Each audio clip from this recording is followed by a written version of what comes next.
Hello everyone, good afternoon to all of you. कैसे हैं आप लोग? उम्मीद कर रही हूँ सभी लोग अच्छे होंगे, अच्छे से अपनी पढ़ाई कर रहे होंगे और अच्छे से अपना रिवीजन भी आप कर रहे होंगे। सभी बच्चे एक बार लाइव आ जाएंगे। जैसा कि आप जानते हैं कि आपका सुप्रीम कोर्ट चल रहा है और सुप्रीम कोर्ट में मैंने आपको बेसिक इन्फॉर्मेशन दी थी। कल की क्लास में मैंने आपको टेन्योर बताया था, रेजिग्नेशन बताया था। साथ साथ प्यारे प्यारे बच्चों, मैंने आपको बताया था जजेस को रिमूव करने का जो प्रोसीजर होता है वो क्या होता है और ये प्रोसीजर और कहां कहां पर इंप्लीमेंट होगा, ये सारी बातें मैंने आपको बताई थी। आप सभी से मैं उम्मीद करती हूं कि आप सभी ने उन चीजों को नोट कर लिया होगा। सभी लोग लाइव आ जाएंगे, जुड़ जाएंगे क्लास के साथ। प्रदीप कुमार जी, गुलाब, कौशल, सोलंकी, अर्जुन, संदीप, सदम हुसैन, सभी को गुड आफ्टरनून, नमस्ते, राधे राधे। मैं पारुल चौहान स्वागत करती हूं आपका आपके इस सेशन में। स्टार्ट करते हैं क्लास को। और आज का आपको मुझे बताना है कि भाई आपके जो जजेस होते हैं सुप्रीम कोर्ट के, उनको ओथ कौन दिलाता है, उनको शपथ कौन दिलाता है। तो पहले तो आप टॉपिक का नाम लिख दीजिए कि आपका टॉपिक चल रहा है सुप्रीम कोर्ट। ठीक है, टॉपिक का नाम लिख दीजिएगा सुप्रीम कोर्ट। बेटा आपका टॉपिक चल रहा है सुप्रीम कोर्ट, ठीक है, यानी कि उच्चतम न्यायालय या सर्वोच्च न्यायालय, जो भी आप इसको कहना चाहें। ठीक, आगे देखिएगा यहाँ पे अगर मैं बात कर रही हूं ओथ यानी कि शपथ। ठीक है, ओथ यानी कि शपथ कौन दिलाता है जजेस को और शपथ कहां पर दी गई है। तो आपको मैं बता दूं कि इनकी शपथ शेड्यूल 3 या हम कह सकते हैं कि अनुसूची 3 में है। शपथ कहां पर है? शेड्यूल 3 अनुसूची 3 में शपथ दी गई है, शपथ दी गई है।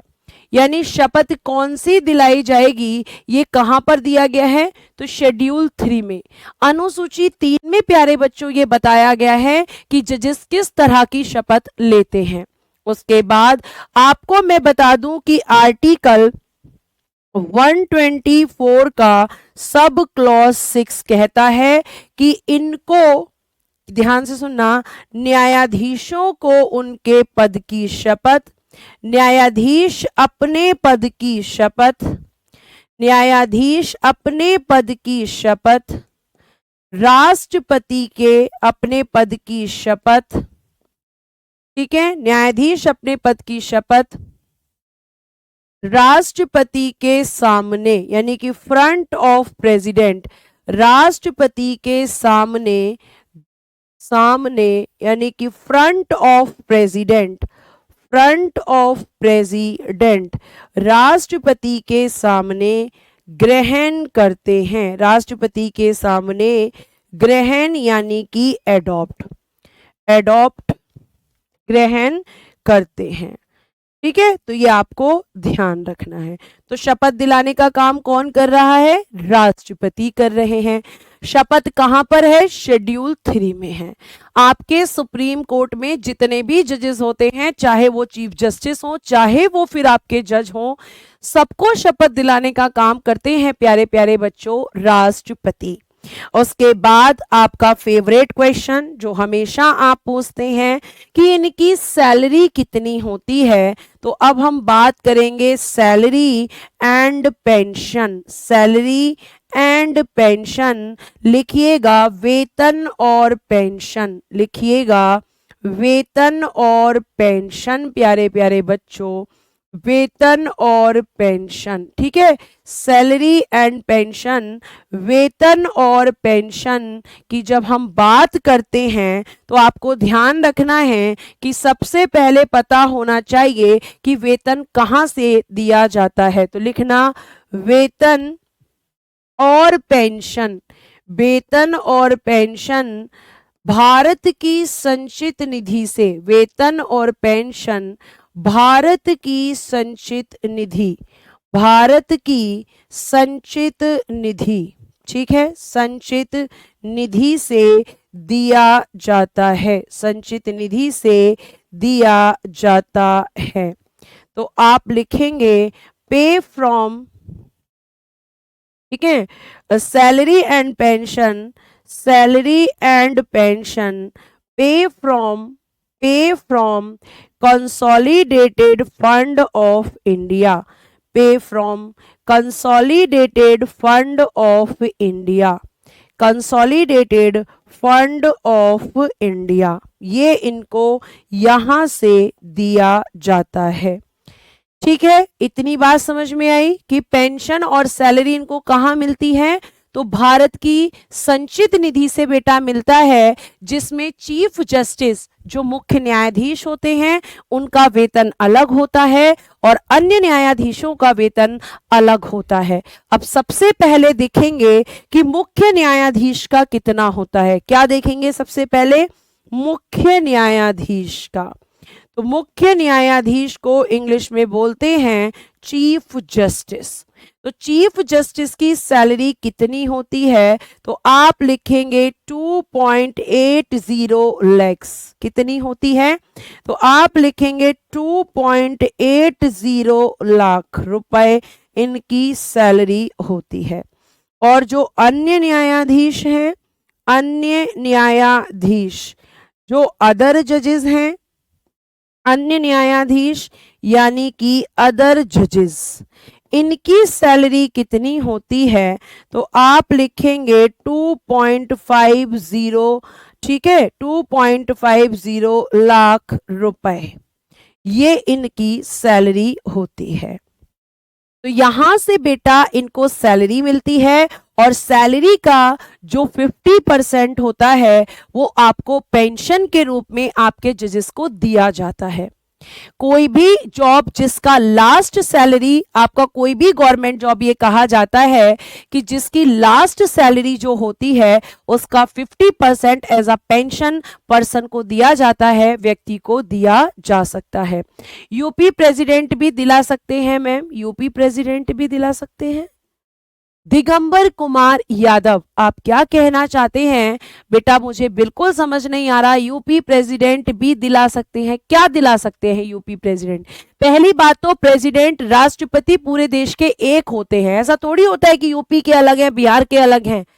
यहाँ पे कोई गवर्नर की बात थोड़ी हो रही है बेटा, ठीक है। और ये मैंने आपको पहले ही क्लास में बताया था कि इनकी सैलरी को जो निर्धारित करती है कि कितनी सैलरी इनको दी जाएगी, वो संसद निर्धारित करती है। देखना फर्स्ट क्लास में ही मैंने आपको बताया था, ठीक है। अतुल पांडे जी, संचित निधि क्या होती है, किस आर्टिकल में है, ये सब मैं आपको बता चुकी हूं।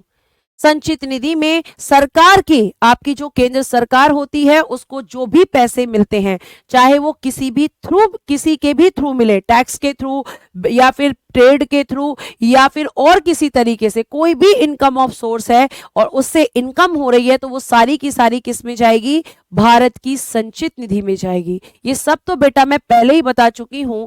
आपके इस प्रश्न का मतलब है कि आप क्लास को नहीं देख रहे हैं, ठीक है। तो भारत की संचित निधि से इनको पेंशन भी मिलती है और वेतन कब मिलता है, जब ये काम करते हैं। और पेंशन कब मिलेगी, जब व्यक्ति रिटायर हो जाता है, यानी जब रिटायर हो जाएंगे जज तो उनको पेंशन मिलेगी, और जब वो काम कर रहे होंगे तो उनको फिर क्या मिलेगी, उस टाइम पे बेटा उनको जो है सैलरी मिलेगी, ठीक है। ये आपको ध्यान रखना है। न्यायमूर्ति किसे कहते हैं, जज को ही कहते हैं भाई, आशुपाल जी सॉरी, ठीक है। आगे देखिए, मंथली या ईयरली, बेटा ये मंथली है, पर मंथ है, मंथली सैलरी है ये इनकी, पर मंथ, प्रत्येक माह मिलती है इनको, साल की थोड़ी होगी, साल की नहीं है, ये मंथली सैलरी है बेटा। पेंसिल नहीं होता है, वो पेंशन होता है, ठीक है। ये आपको ध्यान रखना है। तो ये क्या है, आपकी सैलरी के बारे में है। फिर मैं आपको बताऊं कि आपके सुप्रीम कोर्ट और यहाँ पे हाई कोर्ट को भी मैं लूंगी थोड़ा सा, क्योंकि सुप्रीम कोर्ट और हाई कोर्ट के जो जज होते हैं उनको कुछ उन्मुक्तियां मिली हुई हैं, कुछ इम्यूनिटीज मिली हुई हैं, जिनको हम कहते हैं कि विशेष अधिकार मिले हुए हैं। उपराष्ट्रपति जज की शपथ दिला सकते हैं मैम, नहीं दिला सकते, नहीं, उपराष्ट्रपति कभी जज को शपथ नहीं दिलाते हैं। ध्यान से सुनिएगा, एक आर्टिकल है, आर्टिकल 121, पहले इसको समझो। क्या कह रहा है? तो इसमें है न्यायाधीशों को प्राप्त उन्मुक्तियां, न्यायाधीशों को प्राप्त उन्मुक्तियां, न्यायाधीशों को प्राप्त उन्मुक्तियां। ठीक है, आगे हम चलते हैं और इसमें क्या लिखेंगे? इम्यूनिटीज ऑफ जजेस, इम्यूनिटीज ऑफ जजेस, इम्यूनिटीज ऑफ जजेस। ठीक है, इसमें क्या इम्यूनिटी क्या होती है मैम? ये उन्मुक्तियां क्या होती हैं हम समझे नहीं। इसका मतलब होता है बेटा विशेषाधिकार, यानी कि स्पेशल राइट्स इनको मिलते हैं, विशेषाधिकार। इनको हम साधारण भाषा में कह सकते हैं विशेषाधिकार उन्मुक्तियां। ठीक है, एक ही बात होती है। अब आपको ध्यान रखना है कि अगर हम बात करते हैं तो क्या उन्मुक्ति मिली हुई है, तो आपको ध्यान रखना है कि आर्टिकल 121 कहता है कि सुप्रीम कोर्ट तथा हाई कोर्ट, ठीक है, हाई कोर्ट को हिंदी में कहते हैं उच्च न्यायालय। पूरा लिख लेना, सुप्रीम और हाई, उच्च न्यायालय। ठीक है, सुप्रीम कोर्ट और हाई कोर्ट। मैं ऐसा करती हूँ हिंदी इंग्लिश दोनों में पूरा लिख देती हूँ एक बार। हाई कोर्ट, हाई कोर्ट को कहते हैं उच्च न्यायालय। सुप्रीम कोर्ट तथा हाई कोर्ट के न्यायाधीशों यानी कि जजेस,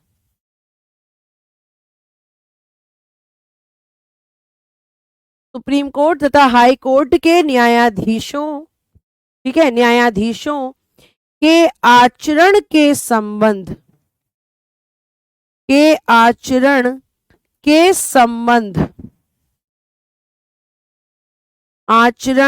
संबंध में संसद में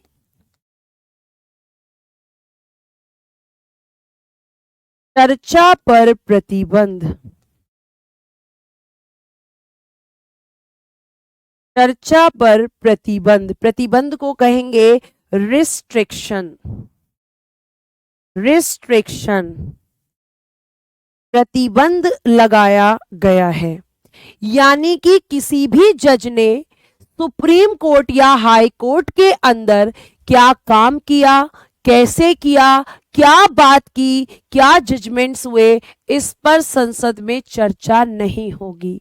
इस पे रिस्ट्रिक्शन है कि आप इस चीज को लेकर आप संसद में चर्चा नहीं कर सकते, मतलब आप पार्लियामेंट में डिस्कस नहीं कर सकते। कब करोगे डिस्कशन? जब इनको हटाने से संबंधित प्रस्ताव आएगा, जब किसी जज को हटाने से रिलेटेड हम मोशन लेकर आएंगे, प्रस्ताव लेकर आएंगे, केवल उस समय चर्चा की जाएगी, ये ध्यान रखना। पर नॉर्मल सिचुएशन में कभी भी इनके आचरण पर कि इन्होंने क्या काम किया, कैसे किया, क्या बातें कही, कभी भी पार्लियामेंट में डिस्कस नहीं होगा। और ये बात आर्टिकल 122 कहता है।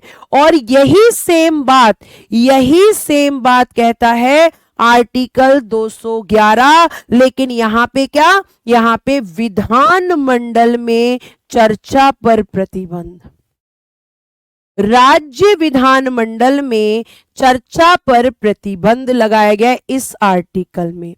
राज्य विधानमंडल में चर्चा पर प्रतिबंध, राज्य विधानमंडल यानी कि स्टेट लेजिस्लेचर, राज्य विधानमंडल में चर्चा पर प्रतिबंध। ये दोनों आर्टिकल्स मैंने आपको एक साथ बता दिए क्योंकि प्यारे प्यारे बच्चों दोनों में एक ही बात है। लेकिन अंतर क्या है? अंतर केवल यहां संसद है और यहां राज्य विधान मंडल है। ये आपको ध्यान रखना है। मैम पार्लियामेंट को इसका अधिकार क्यों नहीं है? ऐसा क्यों?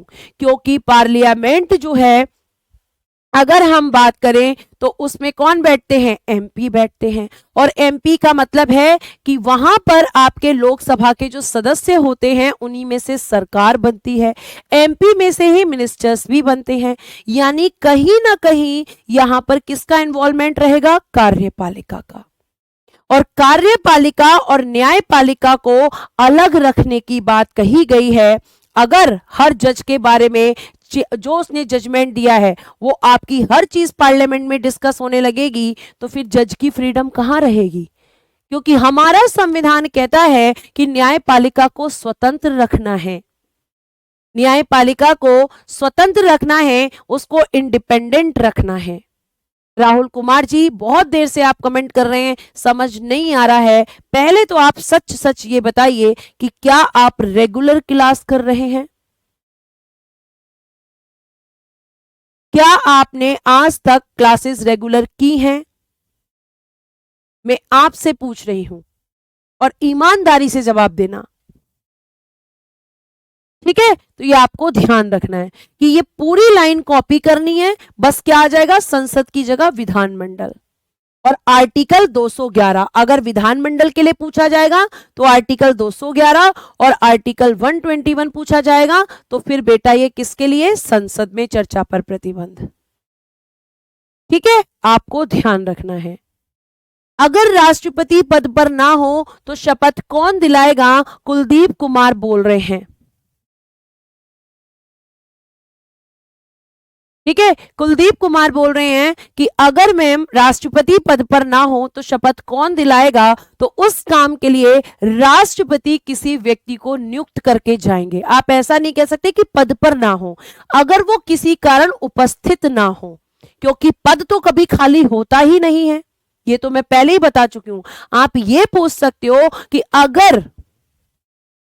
अगर राष्ट्रपति उस समय प्रेजेंट ना हो पाए जब जज को शपथ दिलाई जा रही है, तब कौन शपथ दिलाएगा, आप ये पूछ सकते हो। तो उस काम के लिए राष्ट्रपति फिर किसी व्यक्ति को नियुक्त करेंगे, और जिसको वो नियुक्त करेंगे और जिसको नियुक्त करके ये अधिकार देंगे वही व्यक्ति शपथ दिलाएगा। आपके प्रश्न का उत्तर है।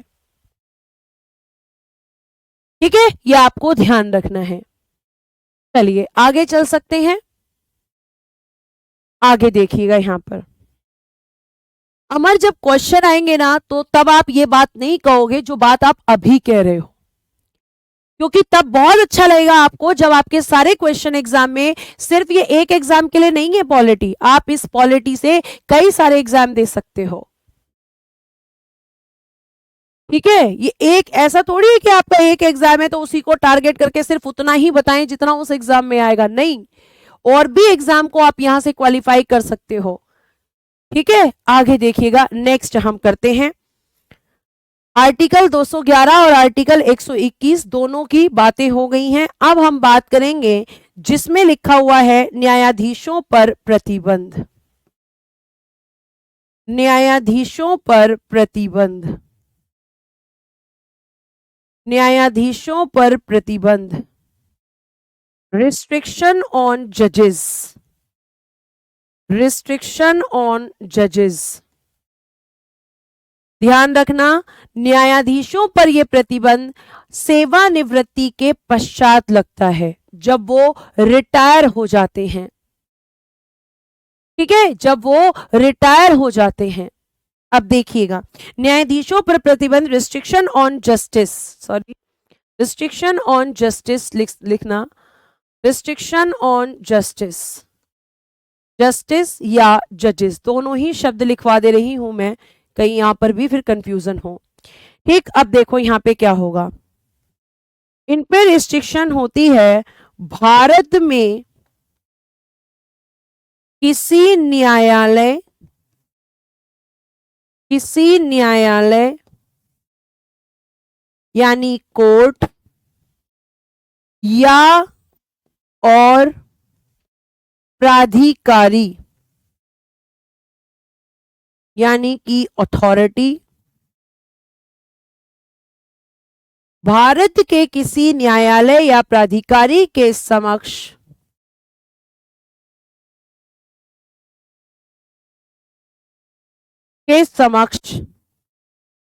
वकालत या कार्य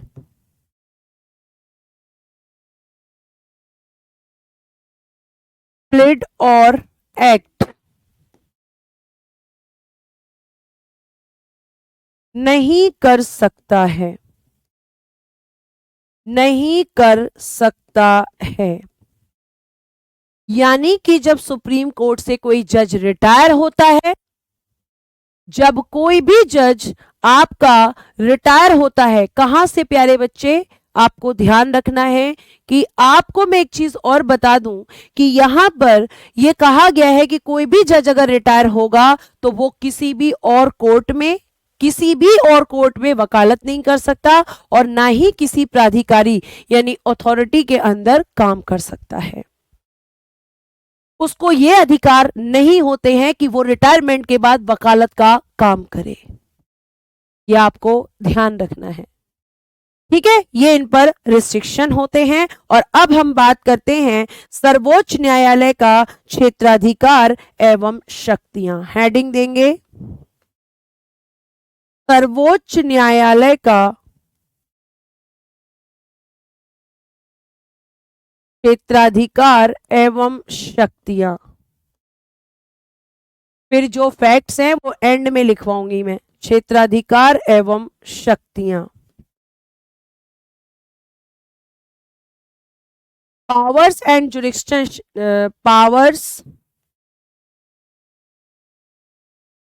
powers and jurisdiction of supreme court,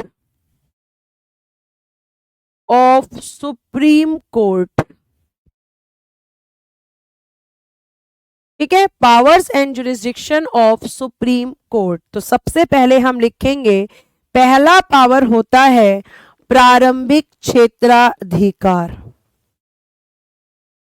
जिसको हम बोलते हैं ओरिजिनल जुरिस्डिक्शन,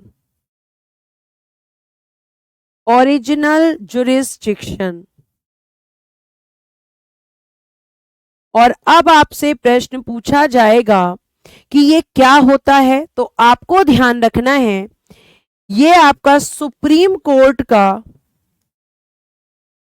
वह क्षेत्राधिकार है, सुप्रीम कोर्ट का वह क्षेत्राधिकार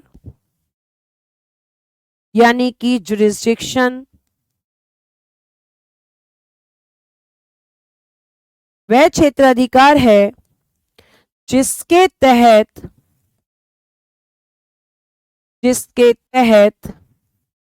किसी मामले पर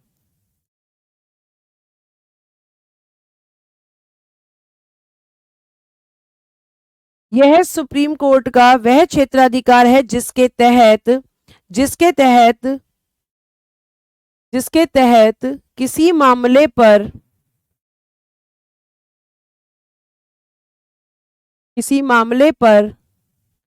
जिसके तहत वह किसी मामले की, ऐसे लिखना, जिसके तहत वह किसी मामले की, जिसके तहत वह, यहां वह लिख देना प्यारे बच्चे, वह किसी मामले की सीधे सुनवाई करता है। मतलब अगर मैं इस चीज को सिंपल भाषा में प्यारे बच्चे आपको बताऊं तो आप ये कह सकते हैं कि ओरिजिनल जुरिस्डिक्शन में मैम सुप्रीम कोर्ट की वो शक्तियां हैं जिन मामलों पर केवल वो सुनवाई करता है। मतलब ऐसे मामले जिन पर सुनवाई का अधिकार केवल सुप्रीम कोर्ट को होता है, वो सुप्रीम कोर्ट का मैम प्रारंभिक क्षेत्राधिकार होता है, वो सुप्रीम कोर्ट का मैम ओरिजिनल जुरिस्डिक्शन होता है। ठीक है, यानी ऐसे मामले जिन पर सुनवाई का अधिकार किसी और को नहीं है, आपको ध्यान रखना है। आगे देखिए, आगे अगर हम बात करते हैं तो आपका एक और चीज ध्यान रखिएगा कि अब मैम वो मामले कौन से हैं, मामले कौन से वाले आते हैं। कौन से मैटर्स हैं जिन पर केवल सुनवाई सुप्रीम कोर्ट करेगा? तो पहला लिखना, भारत सरकार तथा भारत सरकार, गवर्नमेंट ऑफ इंडिया,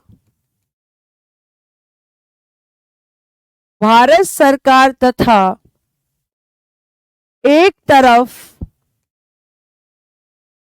एक या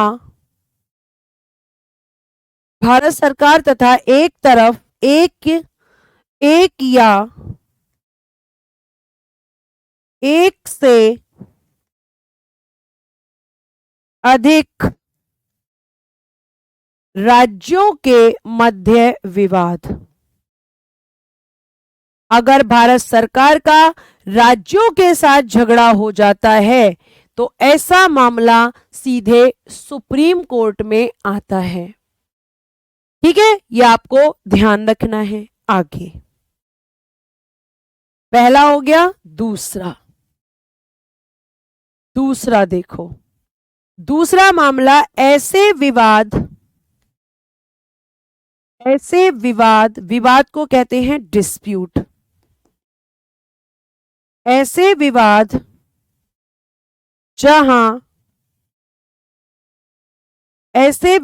जहां भारत सरकार, ऐसे विवाद जहां भारत सरकार और एक या अधिक राज्य एक तरफ, ऐसे विवाद जहां भारत सरकार और एक या अधिक राज्य एक तरफ और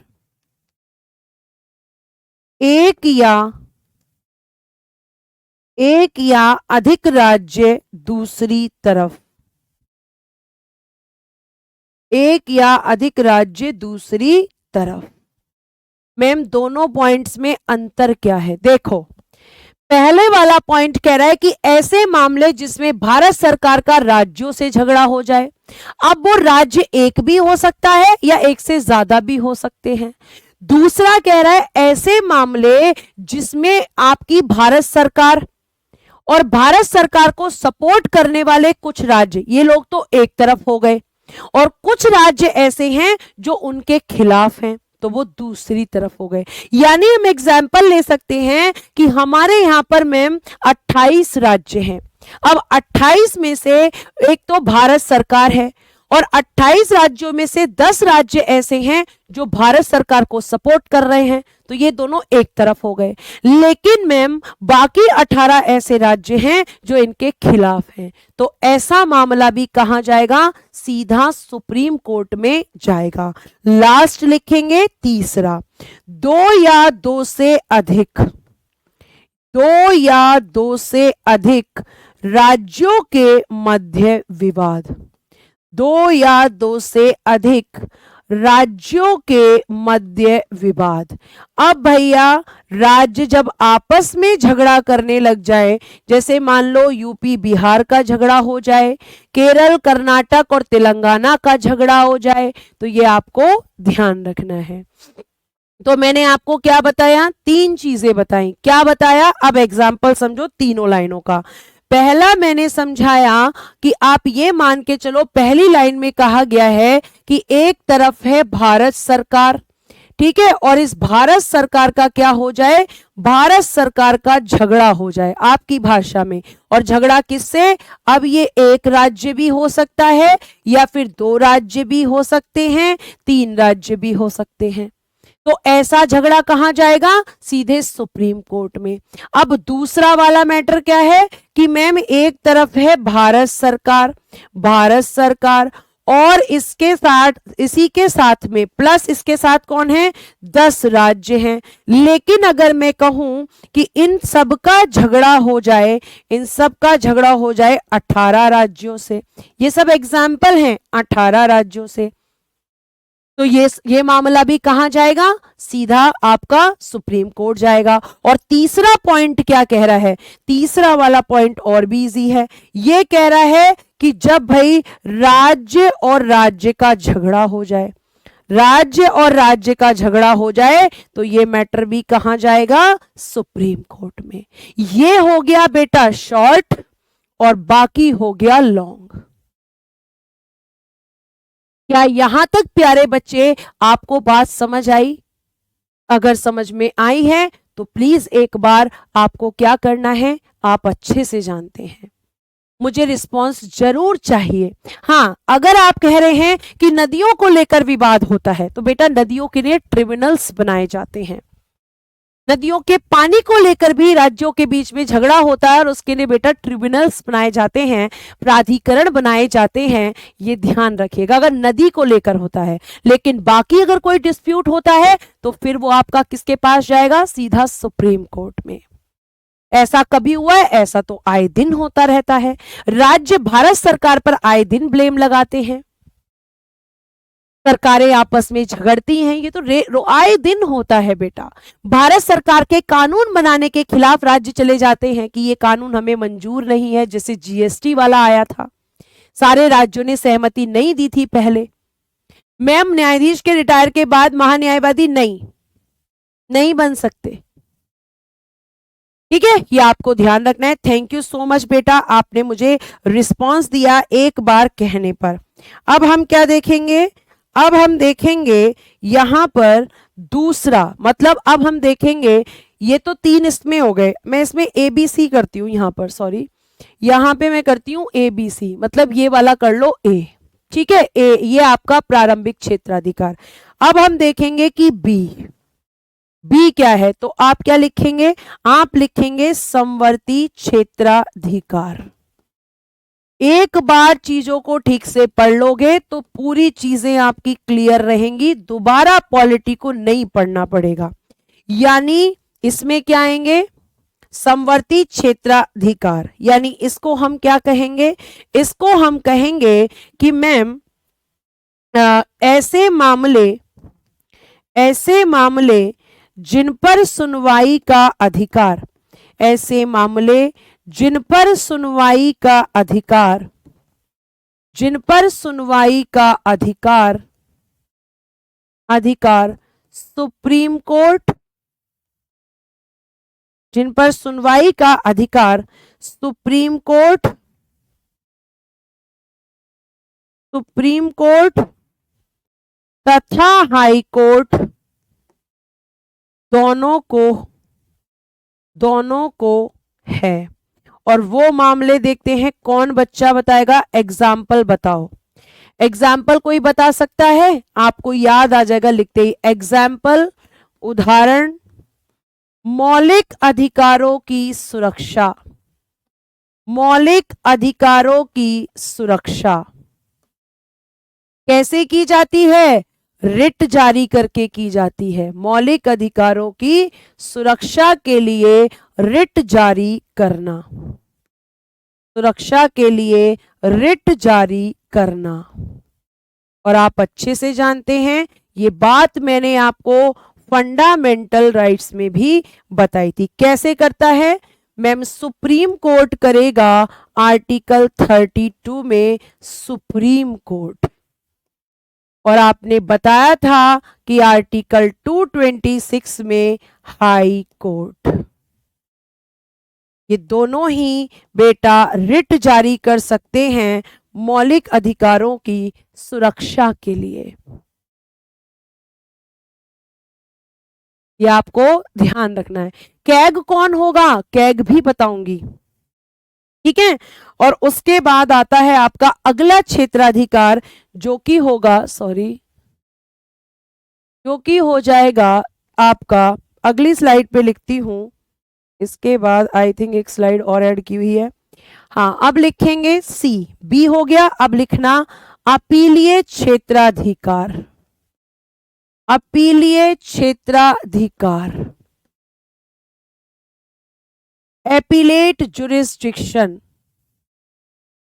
एपीलेट जुरिस्डिक्शन,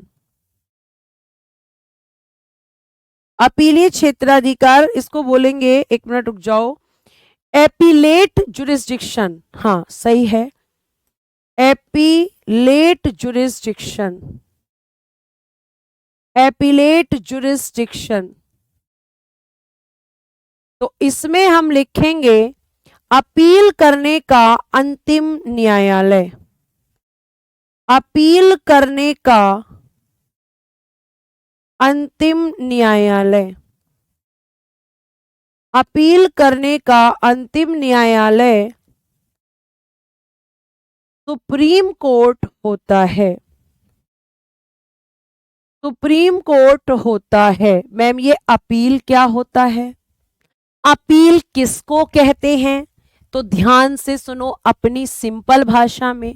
अपील करने का मतलब होता है कि आप पर कोई केस हो गया, अब आप केस का, आपका केस गया, सबसे पहले कहां जाएगा, कोई अगर नॉर्मल केस होता है तो सबसे पहले वो सेशन कोर्ट में जाता है, सेशन कोर्ट के बाद वो आपका सॉरी सबसे पहले मुंसिफ कोर्ट में जाएगा, फिर वो सेशन कोर्ट में आएगा, ठीक है, सेशन कोर्ट में आएगा, उसके बाद फिर वो डिस्ट्रिक्ट कोर्ट में आएगा, फिर वो डिस्ट्रिक्ट, जैसे कैसे आएगा, क्यों आएगा मैम, क्यों ट्रांसफर हो रहा है, जैसे मैं एक एग्जांपल लेती हूं, मान लो एक व्यक्ति है ए, ध्यान से सुनना बेटा, ए एक व्यक्ति है और बेटा इन पर एक केस लगा है, इन पर एक केस चल रहा है और ये केस शुरू हुआ है मर्डर का।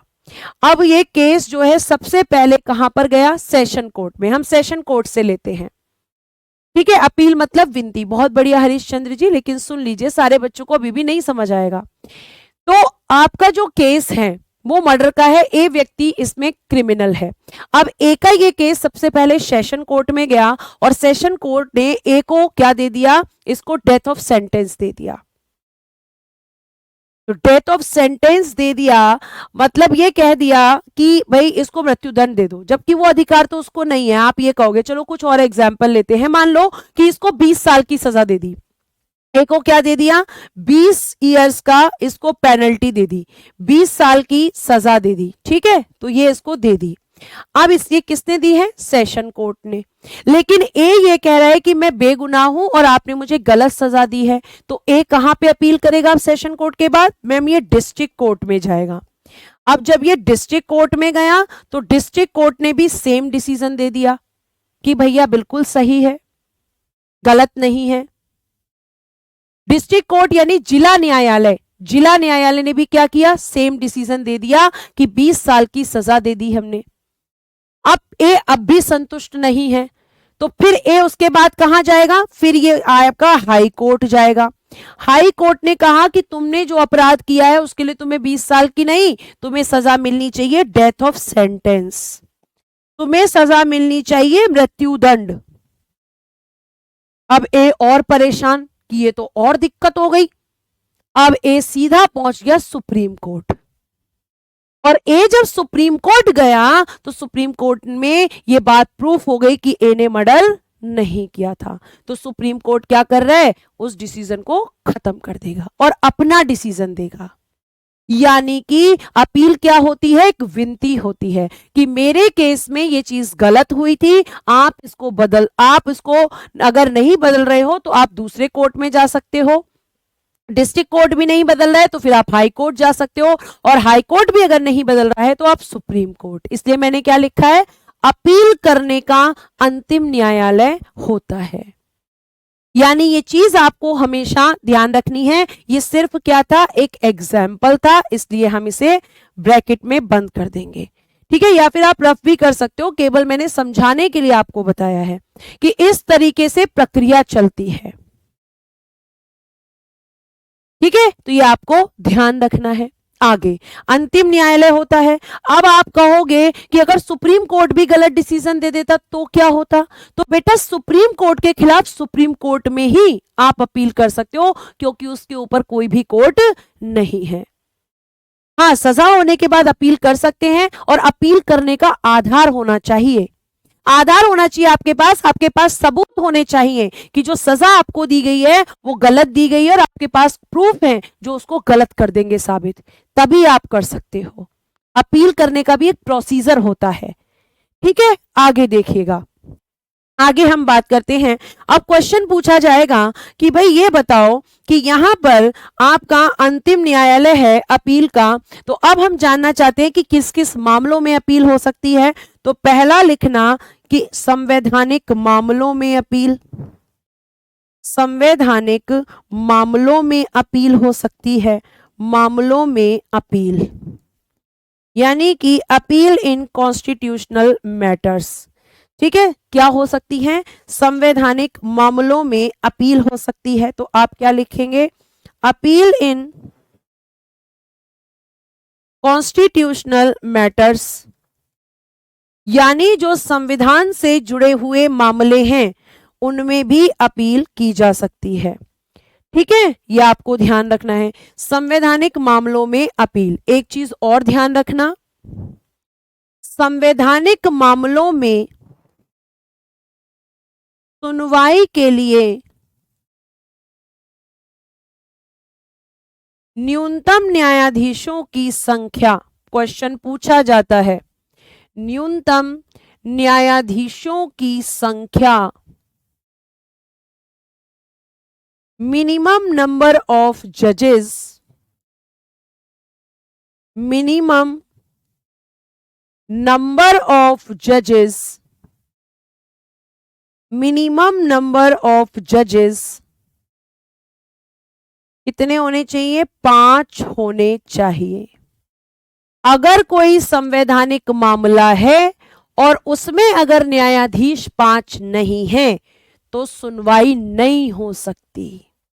फांसी होने से कौन बचा सकता है, राष्ट्रपति, या फिर सुप्रीम कोर्ट में आप गए, आपने दोबारा अपील की और सुप्रीम कोर्ट में ऐसे प्रूफ आपने दे दिए जिससे यह साबित हो गया कि आपको फांसी की सजा गलत दी गई है, तो सुप्रीम कोर्ट भी अपने डिसीजन को चेंज कर सकता है। और चेंज करने की शक्ति को क्या कहते हैं ये मैं आपको बताऊंगी।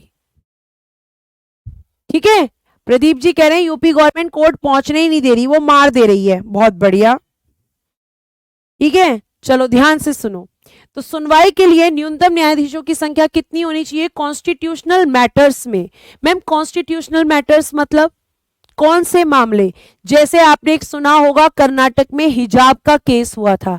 हिजाब जो मुस्लिम महिलाएं अपना पूरा बॉडी को कवर करने के लिए पहनती हैं, जो मुंह कवर करती हैं जिससे, तो उन्होंने कहा कि हमें कॉलेज में भी इसकी परमिशन चाहिए, और उन्होंने इसका ये बताया कारण कि आर्टिकल 25 हमें यह अधिकार देता है कि हम अपने धर्म का आचरण कर सकते हैं।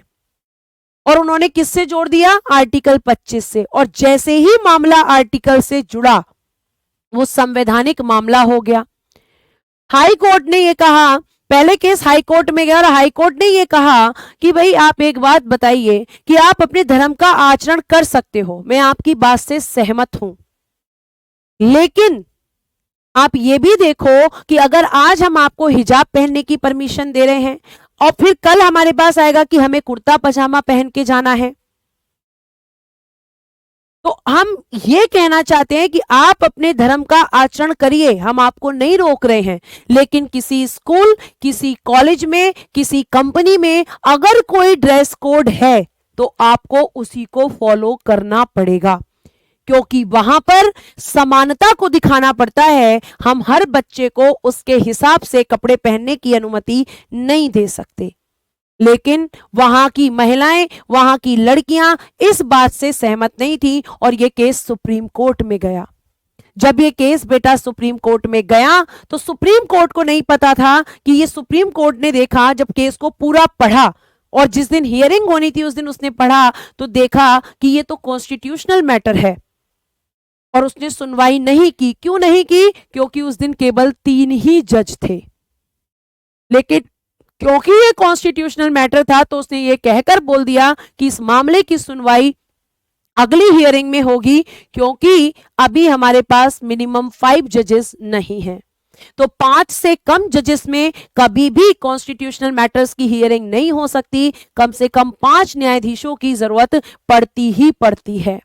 ठीक, उसके बाद देखिएगा अगला नेक्स्ट पॉइंट, दूसरा, और किस मामले में अपील, आपराधिक मामलों में अपील, आपराधिक मामलों में अपील। आपराधिक मामलों में appeal, appeal in criminal matters, ठीक है, अपील इन क्रिमिनल मैटर्स, जैसे आपने किसी का मर्डर कर दिया, किसी का सर फोड़ दिया, ठीक है, आपराधिक मामलों में appeal, appeal in criminal matters, ठीक, इन मैटर्स में भी कर सकते हैं। तीसरा, अच्छा, आपराधिक मामलों में जो अपील होती है इनके आर्टिकल्स नहीं लिखे, जैसे इसमें लिख लेना आर्टिकल 132, इसमें लिखना आर्टिकल 133,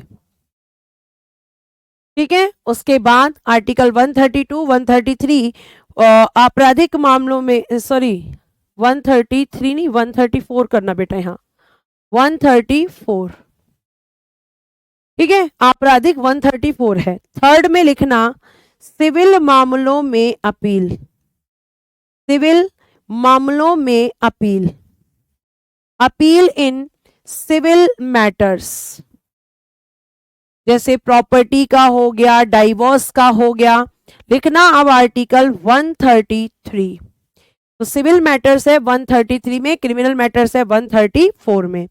फिर लिखना लास्ट फोर्थ, विशेष इजाजत अपील, विशेष इजाजत अपील, कभी कभी सुप्रीम कोर्ट कुछ स्पेशल मैटर्स में विशेष अपील को स्वीकार करता है, appeal by special leave, appeal by special leave, special leave, और ये दिया गया है आर्टिकल 136 में, ठीक है, ये आपके अपील हैं जिन मामलों में कर सकते हैं अपील। एक आपकी सुप्रीम कोर्ट की शक्ति होती है आर्टिकल 143 परामर्शी क्षेत्राधिकार, आपने पहले भी इस आर्टिकल को पढ़ा है राष्ट्रपति वाले चैप्टर में, यानी एडवाइजरी जुरिस्डिक्शन, एडवाइजरी जुरिस्डिक्शन, परामर्शी क्षेत्राधिकार, इसमें सुप्रीम कोर्ट राष्ट्रपति को सलाह या परामर्श, सलाह या परामर्श देता है, लेकिन तभी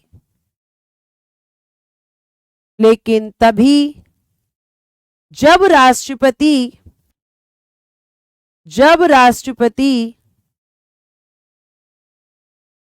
सलाह या परामर्श मांगते हैं, अपनी मर्जी से नहीं देता, जब राष्ट्रपति मांगेंगे तभी बेटा ये देगा, जब राष्ट्रपति कहेंगे तभी ये आपको, मतलब राष्ट्रपति को सलाह देगा, और राष्ट्रपति को सलाह देने का अधिकार केवल सुप्रीम कोर्ट के पास है, हाई कोर्ट के पास ऐसा कोई अधिकार नहीं है। ये आपका जो परामर्शी क्षेत्राधिकार है ये भी लिख लेना इसी के साथ, ठीक है, ये वाला, इस क्षेत्राधिकार को कनाडा के संविधान से लिया गया है, इस क्षेत्राधिकार को कनाडा के संविधान से लिया गया है, कनाडा के संविधान से लिया गया है, ठीक है, ये भी ध्यान रखना, ये फैक्ट है सीधा, कहां से लिया है, तो कनाडियन कॉन्स्टिट्यूशन से। नेक्स्ट लिखना आर्टिकल 129 अभिलेख न्यायालय, अभिलेख न्यायालय, court of record, court of record, article 129 में कोर्ट ऑफ रिकॉर्ड है आपका सुप्रीम कोर्ट, ठीक है, और आर्टिकल 315 में होगा हाई कोर्ट। आपके दो ही ऐसे कोर्ट हैं, ध्यान रखिएगा कि सुप्रीम कोर्ट और बेटा जी हाई कोर्ट। यही दो ऐसे कोर्ट हैं जो कि कोर्ट ऑफ रिकॉर्ड हैं, जो कि अभिलेख न्यायालय हैं। इनके अलावा और कोई भी अभिलेख न्यायालय नहीं है। सुप्रीम कोर्ट आर्टिकल 129 में है और हाई कोर्ट बेटा आर्टिकल 315 में है। ये क्या होता है मैम, ये क्या होता है बेटा? अकेले चीफ जस्टिस हर मैटर पे नहीं देंगे विकास, अकेले थोड़ी दे देंगे चीफ जस्टिस ने। सुप्रीम कोर्ट मतलब सुप्रीम कोर्ट के जजेस देंगे उनको एडवाइस, ठीक है? जाहिर सी बात है, सुप्रीम कोर्ट तो एक संस्था है, उसमें जो जजेस है वही उनको एडवाइस देंगे। ये तो अंडरस्टूड होना चाहिए प्यारे बच्चे। आगे देखिए, अभिलेख न्यायालय कोर्ट ऑफ रिकॉर्ड क्या होता है? आपने अगर रियलिटी में कभी कोर्ट नहीं देखा होगा तो मूवीज में देखा होगा। आपने देखा होगा एक जज होता है, एक वकील होता है, एक मुजरिम होता है। अब जब वो केस चल रहा होता है तो जज के सामने एक रजिस्टर रखा हुआ होता है जिसमें वो कुछ नोट करता रहता है। तो वो क्या नोट करता है कि उस केस में मतलब कौन कौन सी धाराएं लगी थी, क्या क्या अपराध किए गए थे, ये सब किस में लिखा हुआ है? उस रजिस्टर के अंदर मेंशन करता है और उनको रिटर्न फॉर्म में कर देता है। क्यों करता है?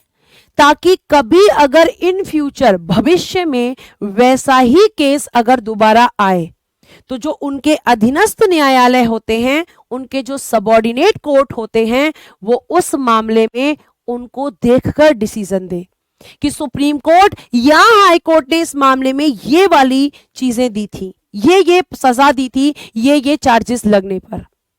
यानी एक तरीके से ये रिकॉर्ड होते हैं, रिटर्न फॉर्म में रख लिए जाते हैं, ताकि इन फ्यूचर अगर सेम केस आए तो फिर उस पर क्वेश्चनिंग ना उठ पाए कि भाई इसमें ये डिसीजन क्यों दिया है, क्योंकि सुप्रीम कोर्ट या हाई कोर्ट ने उस केस में वही डिसीजन दिया था, तो उस पर फिर क्वेश्चन नहीं उठाया जाएगा। तो कोर्ट ऑफ रिकॉर्ड का सीधा मतलब होता है कि सुप्रीम कोर्ट और हाई कोर्ट की जो भी सुनवाई होती है, जो भी मामले होते हैं, वो सब रिटर्न फॉर्म में एज अ रिकॉर्ड रख लिए जाते हैं और ये अधिकार केवल इन दो कोर्ट को ही दिया गया है। बाकी के जो कोर्ट हैं वो आपके कोर्ट ऑफ रिकॉर्ड नहीं है। मतलब उनकी जो सुनवाइयां होती हैं उनको हम रिकॉर्ड के रूप में नहीं रखते, लेकिन इनकी सुनवाइयों को हम रिकॉर्ड के रूप में रखते हैं। ये आपको ध्यान रखना है। अगर सुप्रीम कोर्ट ने कोई डिसीजन दिया है तो वो हाई कोर्ट, सबऑर्डिनेट कोर्ट सब पे इंप्लीमेंट होगा, और हाई कोर्ट ने दिया है तो वो सबऑर्डिनेट कोर्ट्स पर होगा। ठीक है, ये आपको ध्यान रखना है। उसके बाद हम चलते हैं और एक मैं आपको बताऊंगी यहां पर बहुत अच्छी बात जो शायद आपने पहले सुनी नहीं होगी। अगर सुनी है तो बहुत अच्छी बात है, नहीं सुनी है तो आज सुन लो। आर्टिकल 137 इसमें दिया गया है पुनर्विलोकन का क्षेत्राधिकार। पुनर्विलोकन का क्षेत्राधिकार, इसकी इंग्लिश होगी review of jurisdiction. Review of jurisdiction, review of jurisdiction, पुनर्विलोकन का क्षेत्राधिकार, रिव्यू ऑफ जुरिस्डिक्शन। एक आपने ये पढ़ा है और एक बेटा आप पढ़ते हो, एक आप पढ़ते हो जुडिशियल रिव्यू। और सारे बच्चे ये समझते हैं कि ये एक ही बात है, लेकिन ऐसा बिल्कुल भी नहीं है। ये दोनों ही बहुत अलग अलग बातें हैं। ये दोनों ही अलग अलग बातें हैं प्यारे बच्चे, ये दोनों सेम बातें बिल्कुल नहीं है। अगर मैं आपसे बात करूं कि अंतर क्या है, तो आपको ध्यान रखना है कि पुनर्विलोकन का क्षेत्राधिकार केवल सुप्रीम कोर्ट को है। पहला अंतर, केवल सुप्रीम कोर्ट के पास है, केवल सुप्रीम कोर्ट के पास है, जिसमें सुप्रीम कोर्ट पूर्व में दिए गए अपने निर्णय को, पूर्व में दिए गए अपने निर्णय को अपने निर्णय को परिवर्तित कर सकता है, अपने निर्णय को परिवर्तित कर सकता है। और बेटा इसका एग्जाम्पल भी लिख रही हूं, कर सकता है, आपके लिए एग्जाम्पल भी लिख रही हूं। एग्जाम्पल देखना, एग्जाम्पल बेरोबारीवाद 1960, बेरोबारीवाद 1960 और बेटा केशवानंद भारती केस, केशवानंद भारती वाद 1973 आपने पढ़ा है। आपने पढ़ा है कि बेरोबारीवाद में कहा कि प्रस्तावना संविधान का अंग नहीं है, और केशवानंद केस में कहा कि प्रस्तावना संविधान का अंग है। इसे कहते हैं रिव्यू ऑफ जुरिस्डिक्शन, और ये केवल सुप्रीम कोर्ट के पास है। ऐसा क्यों मैम? क्योंकि बेटा सुप्रीम कोर्ट अंतिम कोर्ट होता है अपील का, उसके ऊपर कोई कोर्ट नहीं है, वही अपने डिसीजन को चेंज कर सकता है। और वही आप दूसरी तरफ क्या पढ़ते हो? Judicial review. तो जुडिशियल रिव्यू सुप्रीम कोर्ट और हाई कोर्ट दोनों कर सकते हैं, और हाई कोर्ट दोनों कर सकते हैं। पहला अंतर। और जुडिशियल रिव्यू में क्या होता है? जुडिशियल रिव्यू में क्या होता है? इसमें क्या होता है? इसमें इसके तहत सुप्रीम कोर्ट और हाई कोर्ट को यह अधिकार है कि वह संविधान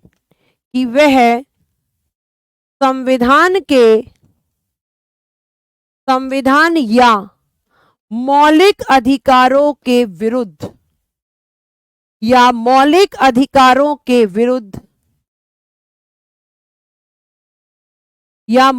अधिकारों के विरुद्ध बनाए गए